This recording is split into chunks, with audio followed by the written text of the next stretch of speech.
दोस्तों, आज आपके सामने डायरी का एक पन्ना बहुत ही मजेदार कहानी ले 26 जनवरी आज का दिन तो अमर दिन है। आज के ही दिन सारे हिंदुस्तान में स्वतंत्रता दिवस मनाया गया था और इस वर्ष ही उसकी पुनरावृत्ति भी, जिसके लिए काफी तैयारियां पहले से की गई थीं। गत वर्ष अपना हिस्सा बहुत साधारण था। इस वर्ष जितना अपने दे सकते थे दिया था। केवल प्रचार में 2000 रुपया खर्च किया गया। सारे काम का भार अपने समझते थे अपने ऊपर है और इसी तरह जो कार्यकर्ता थे उनके घर जा जाकर समझाया था। बड़े बाजार के प्रायः सभी मकानों पर राष्ट्रीय झंडा फहरा रहा था और कई मकान तो ऐसे सजाए गए थे कि मानो स्वतंत्रता मिल गई हो। कलकत्ते के प्रत्येक भाग में ही झंडे लगाए गए थे। जिस रास्ते से मनुष्य जाते थे उसी रास्ते में उत्साह और नवीनता मालूम होती थी। लोगों का कहना था कि ऐसी सजावट पहले नहीं हुई। पुलिस भी अपनी पूरी ताकत से शहर में गश्त देकर प्रदर्शन कर रही थी। मोटर लारियों में गोरखे तथा सार्जेंट प्रत्येक मोड़ पर तैनात थे। कितनी ही लारियां शहर में घुमाई जा रही थी। घुड़सवारों का प्रबंध था। कहीं भी ट्रैफिक पुलिस नहीं थी। सारी पुलिस को इस काम में लगाया गया था। बड़े बड़े पार्कों तथा मैदानों को पुलिस ने सवेरे ही घेर लिया था। मॉन्यूमेंट के नीचे जहां शाम को सभा होने वाली थी, उस जगह को तो भोर में 6 बजे से ही पुलिस ने बड़ी संख्या में घेर लिया था। पर तब भी कई जगह तो भोर में ही झंडा फहराया गया। श्रद्धानंद पार्क में बंगाल प्रांतीय विद्यार्थी संघ के मंत्री अविनाश बाबू ने झंडा गाड़ा तो पुलिस ने उनको पकड़ लिया तथा अन्य लोगों को मारा या हटा दिया। तारा सुंदरी पार्क में बड़ा बाजार कांग्रेस कमेटी के मंत्री हरीश चंद्र सिंह झंडा फहराने गए, पर वे भीतर न जा सके।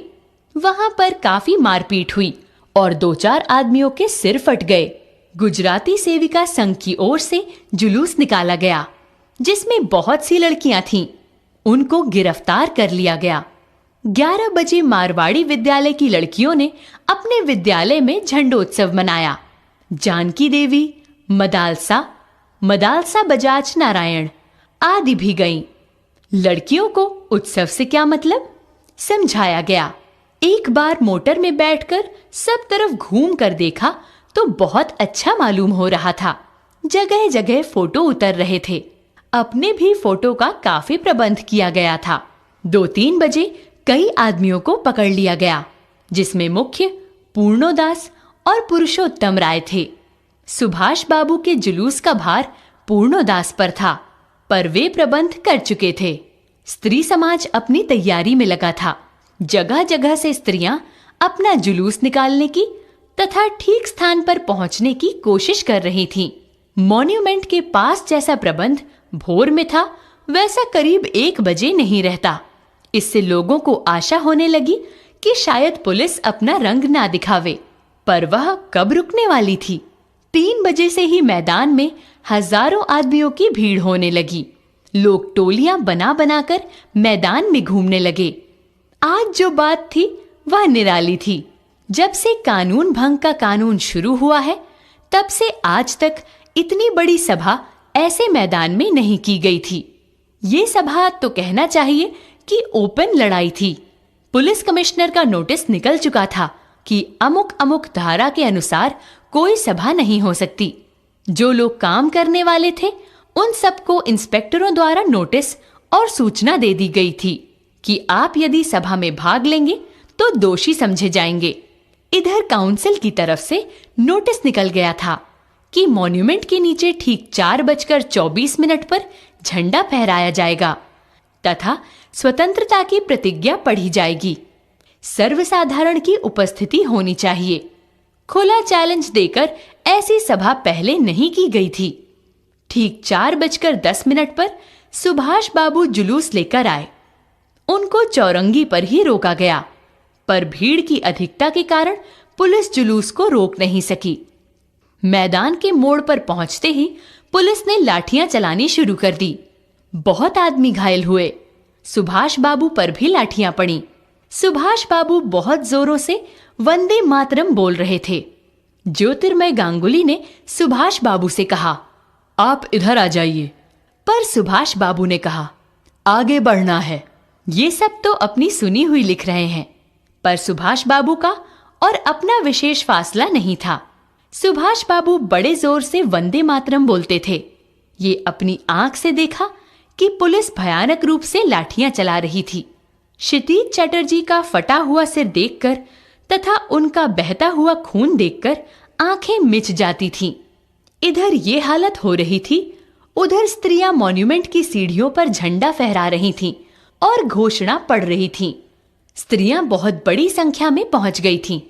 प्रायः सबके पास झंडा था। जो वॉलंटियर गए थे वे अपने स्थान से लाठियां पड़ने पर भी हटते नहीं थे। सुभाष बाबू को पकड़ लिया गया और गाड़ी में बैठाकर लाल बाजार लॉकअप में भेज दिया गया। कुछ देर बाद ही स्त्रियां जुलूस बनाकर वहां से चलीं। साथ में बहुत बड़ी भीड़ इकट्ठी हो गई। बीच में पुलिस कुछ ठंडी पड़ी थी, उसने फिर डंडे चलाने शुरू कर दिए। अब की बार भीड़ ज्यादा होने के कारण बहुत आदमी घायल हुए। धर्म तल्ले मोड़ पर आकर जुलूस टूट गया और करीब 150 स्त्रियां वहीं मोड़ पर बैठ गईं। पुलिस ने उनको पकड़कर लाल बाजार भेज दिया। स्त्रियों का एक भाग आगे बढ़ा, जिसका नेतृत्व विमल प्रतिभा कर रही थी। उनको बहु बाजार मोड़ पर रोका गया और वे वहीं मोड़ पर बैठ गईं। आसपास बहुत बड़ी भीड़ इकट्ठी हो गई, जिस पर पुलिस बीच बीच में लाठी चलाती थी। इस प्रकार करीब पौन घंटे बाद पुलिस की लॉरी आई और उनको लाल बाजार ले जाया गया और भी कई आदमियों को पकड़ा गया। ब्रिजलाल गोयनका, जो कई दिन से अपने साथ काम कर रहा था और दमदम जेल में भी अपने साथ था, पकड़ा गया। पहले तो वह झंडा लेकर वंदे मातरम बोलता हुआ मॉन्यूमेंट की ओर इतने जोर से दौड़ा कि अपने आप ही गिर पड़ा और उसे एक अंग्रेज घुड़सवार ने लाठी मारी। फिर पकड़कर कुछ दूर ले जाने के बाद छोड़ दिया। इस पर वह स्त्रियों के जुलूस में शामिल हो गया और वहां पर भी उसे छोड़ दिया। तब वह 200 आदमियों का जुलूस बनाकर लाल बाजार गया और वहां पर गिरफ्तार हो गया। मदालसा भी पकड़ी गई। उससे मालूम हुआ कि उसको थाने में भी मारा था। सब मिलाकर 105 स्त्रियां पकड़ी गई थीं। बाद में रात को 9 बजे खादी भंडार आए तो कांग्रेस ऑफिस से फोन आया कि यहाँ बहुत से आदमी चोट खाकर आए हैं और कई की हालत संगीन है, उनके लिए गाड़ी चाहिए। जानकी देवी के साथ वहां गए तो देखा बहुत लोगों को चोट लगी थी। डॉक्टर दासगुप्ता उनकी देखरेख तथा फोटो उतरवा रहे थे।